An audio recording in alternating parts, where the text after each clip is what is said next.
What up, y'all? I was so busy last week with work that I really didn't have time for much of anything. Really haven't had much time for anything, anyways. I've just been so busy. So these are last week's comics. Can't wait to start reading these. I'm real behind on books as usual. I was catching up for a while, but now I'm super behind again. And if I'm going to be behind, I should really cut back on some issues. But some books are too darn good to miss out on. So I picked up Space Riders #1. #2 is already out, I think, but this book is sick. I like the art inside. The art is just really, really cool, and I guess to give you a sneak peek of the art inside, that I thought was pretty neat. And I think a lot of people, like, especially Dr. Twisted, will probably like this book a lot.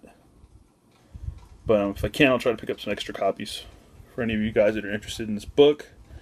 But yeah. I think I'm going to dig this comic a lot. It kind of reminds me of the same art, but a little bit better as the G.I. Joe Transformers book, but that book sucked, so I'm going to keep picking that up. But yeah, I just like some rockin' art, and it looks like a really good book, and it's put out by Black Mask, and I really do like Black Mask a whole lot. I love We Can Never Go Home. That's a good book. I love Critical Hit. That's a good book. Those have been some of my top reads. And hopefully this book will make that list of top reads, because I just think it looks cool. Look at all these weird characters on the cover. It's really, really cool. Looks awesome. But anyways, can't wait to read that. And Chrononauts, this book is not bad. It's pretty cool. I still haven't read #2 yet, so this is #3, obviously, with the what's that movie with Mel Gibson? Lethal Weapon, the Lethal Weapon mock cover, which is pretty cool. But Sean Murphy's good artist, man, really, really good.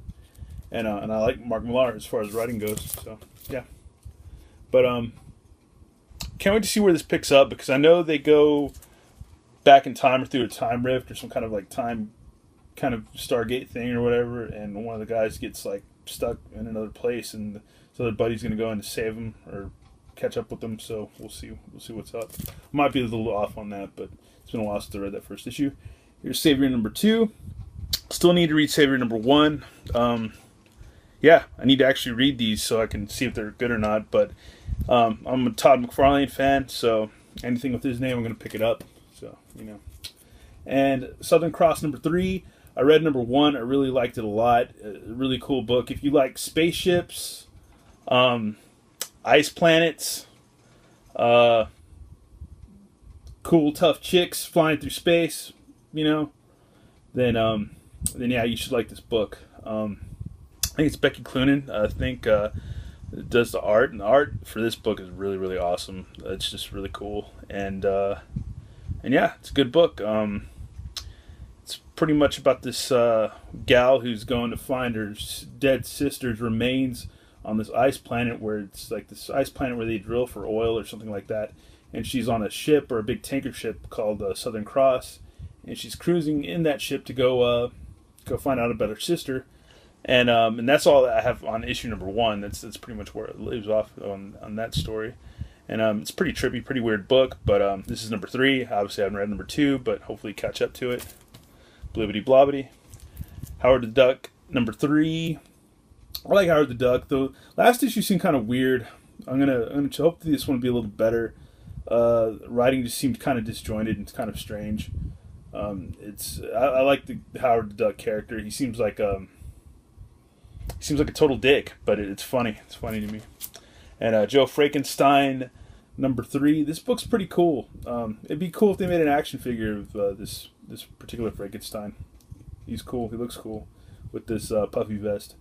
But this is a fun book. It's a lighthearted, fun read. I mean, it's not too hardcore, I don't think.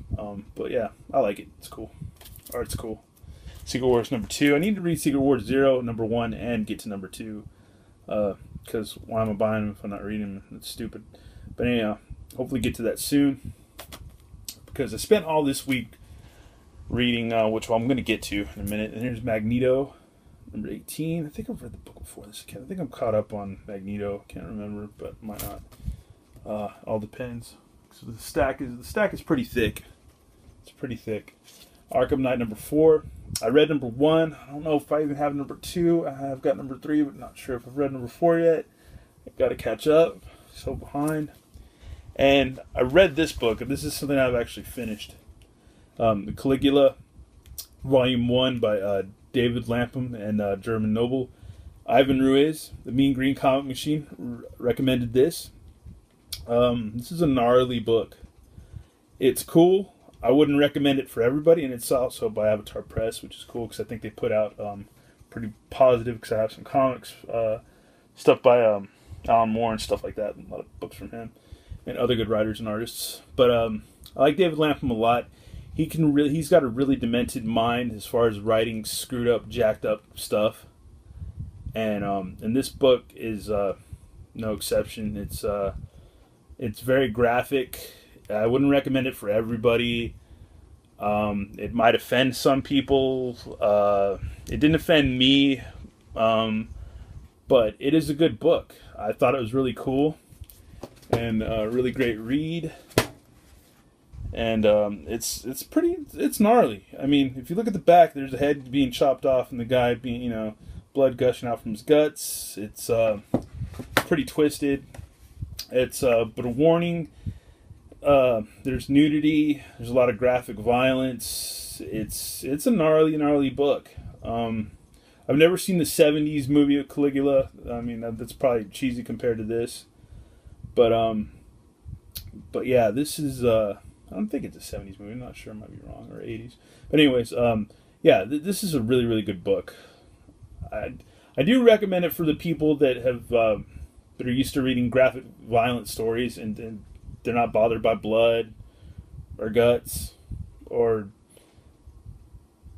just crap or whatever, because this is just a gnarly, sick book, but it's also cool at the same time. But yeah, I do, I don't recommend it for everybody. I don't. But it's a good book. Thanks, Ivan, for freaking recommending this, because I picked it up and I read it, and it's pretty freaking gnarly. I would like to show some of the art, but it's pretty graphic, and I was surprised, like, reading this on the bus, that I didn't get arrested or something. I don't know, because it's pretty graphic and pretty gnarly. But anyways, enough with my graphic and gnarly, and yeah, I'm gonna leave a link for Ivan's channel. Go check him out. He's always doing the toys and comics too, as well, and I believe he still has his own podcast, so you can check that out too. But anyhow, yeah, y'all have a good one, and I'll make some more videos and catch up. All right, laters.